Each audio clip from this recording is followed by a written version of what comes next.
I'm a firm believer that you should never judge a book by its cover. This can apply to all sorts of media. You'll never know exactly what a movie, TV show, or video game holds until you experience it for yourself. And nowhere is this more true than on YouTube. Channels on the site are often not what they appear, which can be either a good or a bad thing.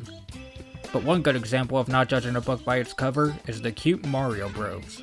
On the surface, it seems like just another Plush channel, of which there are countless others on YouTube. But if you take the time to really look at it, you'll see that there's also a lot of love and passion put into it. I've been a fan of this channel practically since I first started using YouTube, and even though it has a lot of fans, I still feel like it doesn't get quite as much respect as it deserves. But today, I want to fix that. We'll take a look at this bizarre yet undeniably charming series and why it means so much to me. With all that out of the way, let's-a go!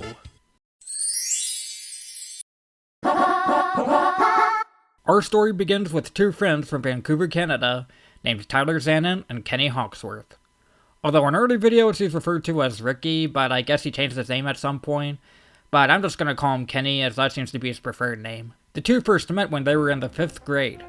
At first they didn't like each other very much, but quickly hit it off after discovering that they had similar tastes in movies, cartoons, and video games. Pretty soon, the two started hanging out at each other's houses all the time, and their friendship would only grow stronger. It was also during this time, around 2005, that a new website called YouTube was just starting to gain traction.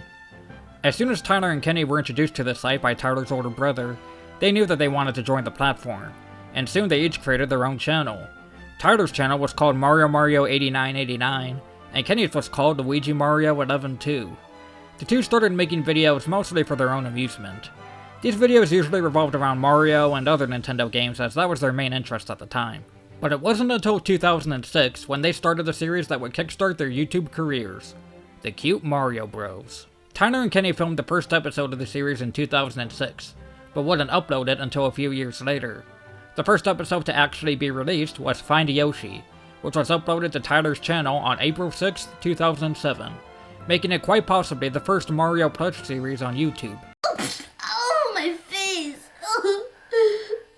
The premise of the show was simple. Tyler and Kenny would act out little stories starring their toys, with Tyler voicing Mario and Kenny voicing Luigi. Tyler also shot all the episodes and was the original editor, while Kenny moved all the toys while they voiced them. Admittedly, it's clear from these early videos that Tyler and Kenny didn't really know what they were doing. The video and audio quality are awful, the editing is awkward and primitive, and the stories seem entirely improvised without much structure.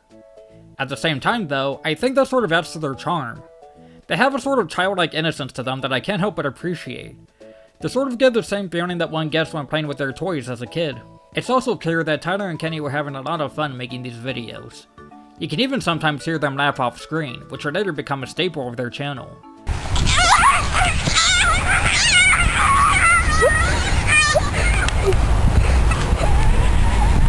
Again, it helps give off the feeling that it's just two friends having fun while making videos. It's sort of the same thing that made the early Smosh videos so charming. Over the next year, Tyler would keep uploading Cute Mario Bros. Episodes to his channel, while Kenny would make additional videos on his own for his channel, Luigi Mario 112. This included a sort of spin-off series called Super Spy Luigi, which showed Luigi's adventures as a secret agent. Sadly though, the channel would end up being deleted for unknown reasons, so now many of those videos are lost media. But thankfully, some of the Super Spy Luigi episodes would later be uploaded on the Cute Mario Bros. Channel. Anyways, while the Cute Mario Bros. Started out relatively simple, pretty soon Tyler and Kenny decided to get a bit more ambitious with it, and create more complex storylines. It's hard to pinpoint exactly when this started, but if I had to, I would say it was the 2-part episode Meet Jack Skellington, which introduced Jack Skellington from The Nightmare Before Christmas as a recurring character. But their biggest project came in late 2007, when they uploaded the Cute Mario Bros. Movie. This movie introduced the first major villain of the series, which was Kermit the Frog. Yeah, seriously. Kermit wants to take revenge on the Mario Bros. For calling him a loser in a previous Super Spy Luigi episode, and begins assembling an army to do so. Mickey Mouse comes from the future to warn Mario and Luigi about this, and they start their own army to battle Kermit. Eventually, Kermit is defeated with the help of Jack Skellington. You know, writing the plot summary of this movie makes me realize just how weird the series can get. But I think that sort of adds to the charm. These videos honestly have the perfect blend of stuff that's so bad it's good, and stuff that's like actually entertaining. Anyways, in a later episode, Kermit is accidentally brought back to life by Mario and Luigi, but they end up becoming friends when they realize they all love the hockey team the Canucks. We also later find out that Kermit was secretly working for someone who also wants the Mario Bros dead. This villain is revealed in the second movie, The Blue Terror, and turns out to be none other than Gonzo. Wait, I'm not that bad looking. After failing to beat the brothers, Gonzo comes across a mysterious black goo that transforms him. At the same time, there are these time portals that keep popping up all over the world, needing Mario, Luigi, and Gonzo to explore them. Eventually, the three face off again, and this time Gonzo is much more powerful thanks to the black goo. During the battle, Kermit sacrifices his life to save Mario and Luigi, and as a side note, this whole sequence is just so funny on so many levels. This is real carnage that's going on. We need we gotta give him a good burial ground, come on! Afterwards, Mario and Luigi are able to defeat Gonzo with the help of Mickey, but not before they hold a funeral for Kermit, which, again, is just such a hilarious scene. Before the movie ends, it's revealed that Gonzo actually survived the fight and may eventually return. It's also worth noting that this whole movie features some improved production value, mainly because Tyler brought in his older brother to help with the editing.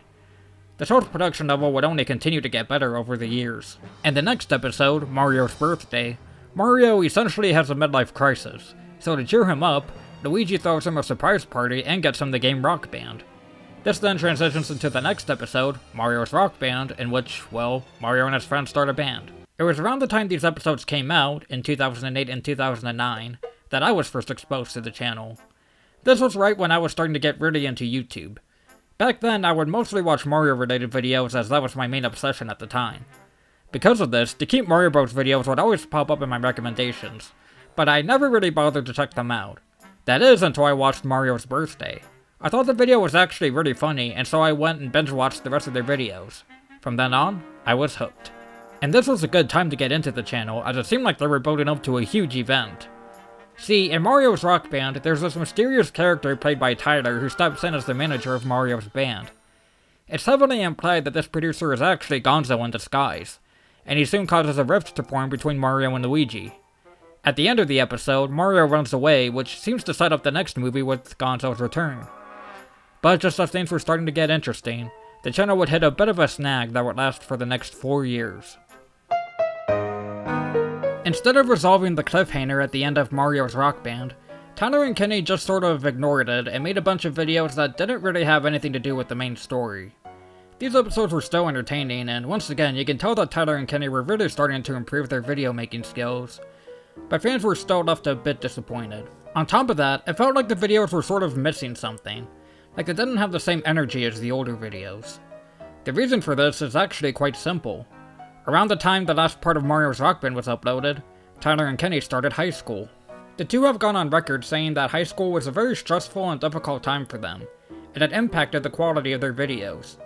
They simply didn't have enough time or energy to commit to a big video project, which was why they put their plans for the third movie on hold, and why the videos they were putting out felt sort of rushed.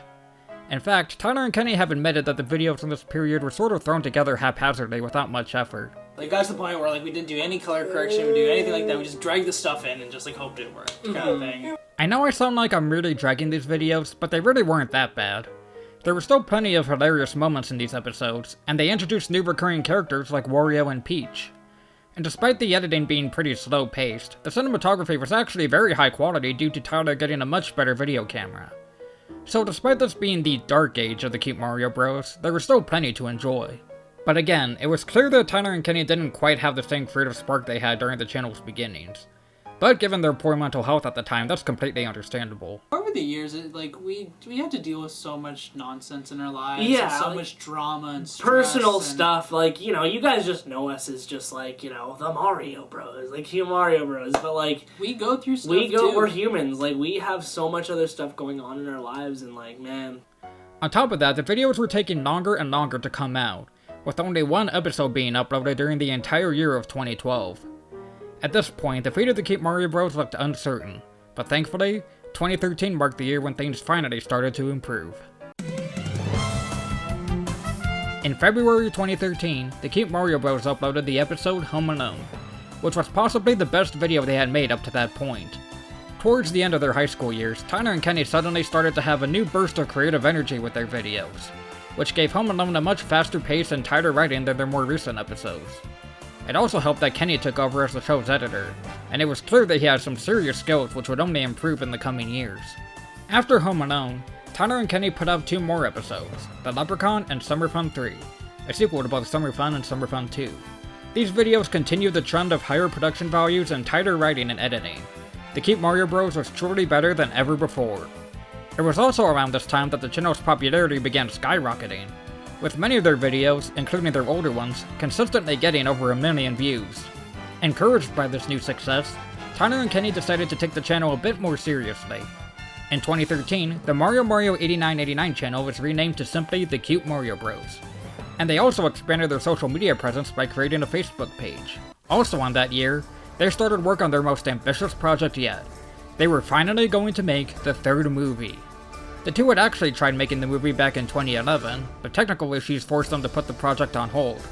But their newfound success and creative drive inspired them to take another crack at the project. The story of the movie picks up right where Mario's rock band left off, with Mario running away into the forest. He suddenly bumps into the band manager, who reveals himself to be Gonzo. Mario runs away from him and bumps into Mickey, who takes Mario to the future to see what will happen if he doesn't make amends with Luigi and Gonzo takes over the world. When Mario returns, he and Luigi finally reconcile, and the two set off to find the 3 pieces of the Fire Flower to defeat Gonzo once and for all. On top of that, the movie finally marked the return of Kermit after he had been killed off in the Blue Terror. This project was the biggest endeavor the channel had taken yet, telling a big, epic story that wouldn't feel out of place in a Mario RPG. It takes itself much more seriously than their previous episodes, and you really feel the stakes of Mario and Luigi's mission. Around this time, Kenny started attending film school and learned a lot about how to structure stories and create more complex visuals, which really helped the 3rd movie feel more professional. But at the same time, it's not all dark and serious. It still has some of that classic Cute Mario Bros. Humor. Else I'll turn you into ash! No! Anything but that! Because this project was so big, it took Tyler and Kenny an extremely long time to finish it. The movie was uploaded in 3 parts, or more specifically 3.5, from November 2013 to March 2015. The task was so daunting that Kenny had to hire another editor to help out with Part 3. But it was all worth it, as the 3rd movie was the channel's biggest success. In fact, Part 3 is actually the most popular video on the Keep Mario Bros. Channel, with over 22 million views at the time of recording. This marked the beginning of what I like to call the Keep Mario Bros. Renaissance, when the videos were better than ever before. After the 3rd movie, Tyler and Kenny decided that rather than make any more ambitious projects with huge stories, they would sort of go back to basics and focus on making simple, funny videos. Once again, these videos were some of the best in the channel's history and showed how much Tyler and Kenny's skills had grown over the years. Although the stories were simple, they all featured fast-paced editing, great visual effects, and hilarious writing. By this point, it was pretty obvious that the Keep Mario Bros. Was mostly aimed at kids, but I never felt like the show was pandering to them. It featured the type of humor that both kids and adults can love. In addition to these new episodes, they also introduced some new video formats. Started in 2016, Tyler and Kenny began making reactions to many of their older videos. These are some of my favorite videos on the channel. It's a lot of fun watching these two reminisce on their time making these old episodes, and occasionally make fun of how cringy they are. Oh no, this is cringy. This is cringy! This is so cringy! I dig that shirt though. They also provide a lot of insight into how each video was made and what their mindsets were at the time. In fact, a lot of the historical information I've shared in this video came from these reactions, so if you want to learn more, I highly recommend checking them out. Also, in 2017, the Keep Mario Bros. Started a new series called Keep Mario Mail Time, in which the characters open fan mail sent to them through their P.O. box. These videos also sort of acted like mini Keep Mario Bros. Episodes, except that they were mostly unscripted. However, not everything from this era was good news.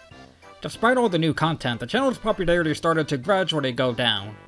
The videos weren't exactly bombing, in fact several of them still managed to get over 1 million views, but they paled in comparison to the massive amount of views that the 3rd movie got. In addition, making a career out of YouTube was getting increasingly difficult with the site's ever-changing algorithm making it harder to make money from videos. Despite this, Tyler and Kenny kept working on the series and still had a lot of fun doing so, but by 2020 they were definitely starting to feel some burnout. On October 3rd, 2020, the Keep Mario Bros. Uploaded the episode Cousin Ouija, the non-awaited sequel to one of the channel's most popular videos, Cousin Mario from 2011. However, this video was different as it ended on a massive cliffhanger similar to the end of Mario's Rock Band. 4 days later, Tyler and Kenny uploaded a video confirming the news fans had been dreading for years. It's time. It is time It is time. to end the Cute Mario Bros. After over a decade on YouTube, the Keep Mario Bros. Was officially ending. The reasons they gave were similar to the reasons I listed earlier. They were feeling burned out, it was getting harder to make YouTube into a career, and they just didn't want to keep making these videos for the rest of their lives. On the bright side, the Keep Mario Bros. Wasn't just going to end right then and there. Tyler and Kenny announced that they would be capping off the series with the non-anticipated Summer Fun 4. In the meantime, the channel would put out more videos like reactions and the last Keep Mario mail time. For a while, it seemed like the two were keeping their promise, uploading videos throughout the rest of 2020 and even into January 2021. And then, nothing. The last video the channel uploaded was a reaction to the Mario Run episode on January 9th, 2021. As of now, they haven't put out any more videos or updated their social media pages. I actually have a bit of an update. While I was recording this video, the Keep Mario Bros. Instagram page actually updated for the first time in like 3 years. It didn't really reveal any big news, but it was just a post about Kenny talking about how he met Charles Martinet at a convention, which is pretty sweet. So, yeah, again, like, no big updates or anything, but it's cool that they finally posted again after so long. I'm not going to try to speculate on why they stopped giving updates, and I encourage all of you to not bug Tyler or Kenny about it, as it's really none of our business. However, I do understand and respect their decision. Like I said, being a YouTuber is an increasingly difficult and stressful job, and can take a toll on both your mental and even physical health. I don't blame anyone for not being able to handle that after a while. We've even seen this very recently with the departure of creators like Meat Canyon and MatPat. I'm a little disappointed that the Keep Mario Bros. Has ended on a cliffhanger for the past few years, but at least we still have plenty of classic videos to go back and enjoy. And as of now, that's where the story of the Keep Mario Bros. Ends. It would be nice if Tyler and Kenny finally got around to making Summer Fun 4 and give this series a proper conclusion, but again, I completely understand that they just want to step away from YouTube for now. While the series may be over, it still left a huge mark on YouTube history. Without it, we may not have had other Plush channels like Super Mario Logan. But more importantly, the show had a huge effect on many people's childhoods, including my own. So, Tyler and Kenny, if either of you are watching this, I'd just like to say thank you for making this weird and wonderful series. There truly is nothing else like it, and I mean that in the best possible way. And of course, thank all of you for watching, and go watch some Keep Mario Bros. Videos.